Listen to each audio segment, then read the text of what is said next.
Assalamualaikum warahmatullahi wabarakatuh, Buya. Saya hamba Allah izin bertanya, Buya. Saya sudah menikah selama 7 tahun, mempunyai anak 1. Suami saya mengancam minta cerai dikarenakan saya belum juga hamil anak kedua. Apa yang harus saya lakukan, Buya? Mohon jawabannya, terima kasih. Wassalamualaikum warahmatullahi wabarakatuh. Kalau alasannya itu tuh laki-laki gila. Saya tidak senang dengan model-model laki-laki begitu. Gara-gara istri tidak punya anak lalu dimarahi. Memang kemauan siapa itu?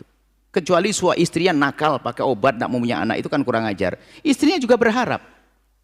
Kalau ada seorang istri mandul, mandul bukan kemauan dia loh ya, hai kalau laki-laki. Kan begitu. Kalau jangan sampai jadi bahan percekcokan begini ini.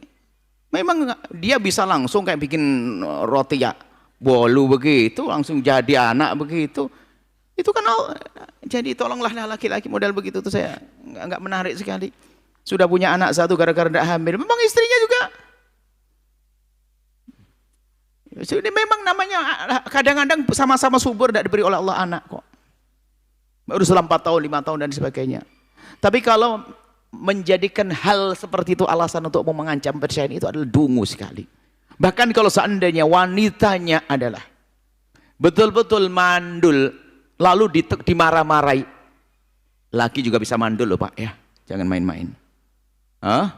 Kadang-kadang jatuh kemudian ada pergeseran tulang belakang apa itu dia menjadi tidak bisa membuahi juga bisa kok. Jangan. Jadi masalah itu adalah justru mestinya begini, kalau suami yang punya hati tahu istrinya tidak bisa hamil, mungkin dia harus berkasih sayang karena dia sedih itu istri. Saya kasih contoh lah, contoh kasih sayang. Ada suatu ketika supaya jangan deh menuduh negara begitu. Kadang-kadang istri tahu suaminya mandul, marah terus, mukanya masam terus. Nggak begitu, di dunia sudah sengsara, nggak punya anak lagi, kan begitu. Jadi tetap indah dong.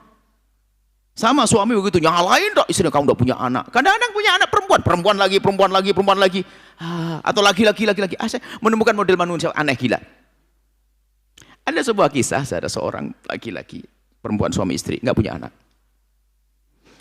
Akhirnya pergi ke dokter. Setelah pergi ke dokter itu diagnosa hasilnya itu kan tidak bisa langsung dilihat. Kemudian kata dokter nanti saja suaminya datang lagi ke saya. Kemudian betul setelah suaminya datang lagi hasilnya adalah apa? Istrinya punya penyakit yang apa gitu yang harus diangkat, selagi tidak nggak akan bisa. Atau dikatakan istrinya mandul kalau masih ada penyakit. Cuman laki-laki ini baik hati berkata, dokter, saya tidak bisa ngomong. Harus ngomong. Dokter, istri saya akan saya undang ke sini. Terus, ya sudah. Tapi sampaikan dokter, katakan yang mandul adalah saya, jangan katakan istri saya yang mandul. Tolong, saya menjaga perasaan istri saya. Akhirnya datang. Istrinya datang, dokter yang ngomong, ibu, mohon maaf, selama ini ibu tidak bisa hamil karena memang suami ibu bermasalah.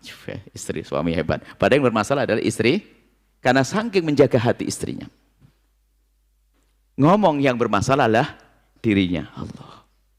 Ini kan orang hebat. Hingga berjalannya waktu, ternyata setelah terapi dan sebagainya, pengobatan harus ada penggantian ginjalnya dan apa begitu. Hanya apa? Sang suami ya dicarikan nanti biaya, akhirnya harus pakai donor ginjal. Akhirnya direncanakan donor ginjal, ya setelah istriku nanti kita beli ginjal, kita carilah, pokoknya harus ada biaya mahal dan sebagainya. Itu mendengar berita saya yang mandul suaminya itu, istri sering marah-marah. Cuman dia laki-laki sabar betul, laki-laki tetap karena menjaga hatinya. Kebaikan di surga lebih diutamakan oleh laki-laki tersebut. Hingga suatu ketika sampai berapa bulan atau tahun, sehingga harus operasi. Akhirnya pas operasi, pas tanggal operasi, bayangkan sudah suami mandul, pas tanggal operasi, tak taunya suami itu harus ada pergi ke luar negeri. Ada tuh.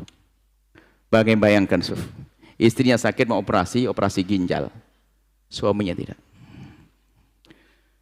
Setelah selesai operasi sembuh itu istri, sembuh istri dan sebagainya. Setelah berapa bulan atau tahun kemudian, istri hamil, kaget, kok bisa hamil?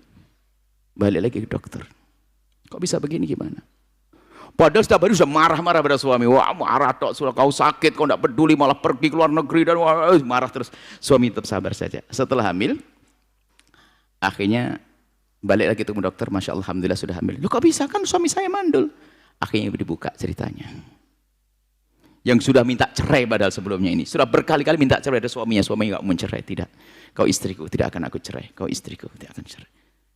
Aku tolong jangan cerai, jangan minta cerai ke saya. Jangan minta cerai. Padahal memang jangan minta cerai. Maafin saya mandulkan bukan kawan saya mambil uang saya, tolong maafin saya istriku. Terus minta maaf. Akhirnya setelah hamil begitu sama dokter dibuka. Sebetulnya ibu, yang bermasalah adalah bukan suamimu, tapi kamu. Dan kemudian mengadakan pengobatan. Ya tapi dia tidak peduli dengan saya, waktu saya berobat pun dia pergi. Ibu tahu, waktu ibu dioperasi, suami Anda di kamar sebelah sana. Dan ginjalmu itu adalah ginjal suamimu. Jadi rupanya suami itu saking menjaga istrinya, nggak mau ngomong. Jadi ginjal suaminya diambil, diparing istri. Cuman dia ngomong pergi supaya nggak bingung, istrinya punya nggak kepikiran. Maksudnya sebuah contoh saja kayak begini nih. Jadi jangan sampailah caci maki kadang-kadang tidak punya anak, tidak tertarik dengan orang-orang begitu tuh. Maunya apa? Memang yang ngatur siapa? Kehamilan. Tolonglah, tidak suami tidak istri. Kadang-kadang repot dok gara-gara punya anak. Kalau Anda memang tidak diberi oleh Allah anak, langsung saja. Yang penting aku harus di surga. Aku harus baik-baik dengan suamiku. Aku ambil anaknya orang, aku biayai, aku membantu pondok, bau ini. Sudahlah. Pun pada akhirnya juga mati semuanya. Anak kita mati, orang tua kita mati, kita juga mati. Nasib buruk musuh. Ini kayak tadi, mau diancam cerai kalau tidak punya anak yang kedua. Allah, nek saya ngelihat orang begitu tuh. Kok bisa? Ada. Na'udzubillah, na'udzubillah. Jangan begitu wahai hamba Allah. Kalau sudah ada orang punya kekurangan seperti itu, hendaknya kita lebih penuh kasih. Kasihan dong. Jangan malah ditekan gitu. Nah, ya. Dan bagi yang punya permasalahan kandungan itu, kepada semuanya nasihat. Jika ternyata tidak kunjung hamil, alangkah baiknya, kalau memang keadaannya sehat semuanya, tidak usah pergi ke dokter. Khawatir nanti setelah itu tahu siapa yang mandul akan jadi tidak indah. Biar menduga saja memang belum dikasih oleh Allah. Tapi kalau harus pergi ke dokter, Anda harus siap. Kalau seandainya pasangan Anda ternyata tidak bisa hamil atau tidak bisa membuahi, Anda harus siap bahasanya Anda tidak akan berubah. Kalau Anda tidak kuat ini, jangan pergi ke dokter. Ya, kalau Anda tidak kuat mendapatkan resiko pahit bahwasanya suami Anda ternyata mandul, maka istri jangan ngajak suami. Kalau Anda pasti apapun yang terjadi. Kalau seandainya yang mandul di suami saya tidak akan berubah. Saya tetap sayang pada dia. Atau sebaliknya. Kalau begitu baru boleh. Ini perlu pendidikan semacam ini. Baik, semoga Allah menjaga kita. Yang sudah punya anak, semoga dimudahkan mendidik anak. Yang belum punya anak, diberi oleh Allah anak. Ya. Yang belum menikah, diberi pasangan yang solehah, penuh berkah. InsyaAllah. Wallahu a'lam bishawab. Sahabat Al-Bahjah TV, setelah menyaksikan video ini, jangan lupa bersolawat kepada baginda Nabi Muhammad. Shollu ala Nabi Muhammad. Allahumma sholli alaihi wa ala alihi wa sahbihi.